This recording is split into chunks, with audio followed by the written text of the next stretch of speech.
కర్కోట్ Nageswara temple. ఈ ఆలయం వారణాసిలోని జైత్పుర ప్రాంతంలో ఉంది. ఈ ఆలయంలో 2 శివలింగాలున్నాయి. ఒకటి గుడి లోపల, రెండవది గుడి బయటన. గుడి లోపల శివలింగాన్ని జనాలు వచ్చి రోజు దర్శించుకుంటారు. కానీ గుడి బయటన శివలింగాన్ని దర్శించుకోవడానికి కేవలం 1 సంవత్సరంలో ఒకసారి మాత్రమే లభిస్తుంది. అది కూడా నాగపంచమి రోజున. నాగపంచమి రోజున అక్కడ కోనేరులో నీరు మొత్తం బయటికి తీసి కుండలోని 45 మీటర్ల లోతున్న శివలింగాన్ని దర్శించుకుంటారు.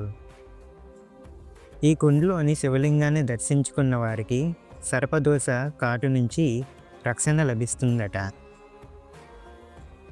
ఈ ఆలయాన్ని పతాంజలి అనే వ్యక్తి నిర్మించారని పేర్కొన్నారు. అన్నట్టు ఈ కుండలోని ఒక ద్వారం మూసి ఉంది. ఆ ద్వారం సర్పలోకానికి ద్వారమని జనాలు అంటున్నారు. ఈ వీడియో నచ్చితే ఓం నమః శివాయ అని కామెంట్ చేయండి.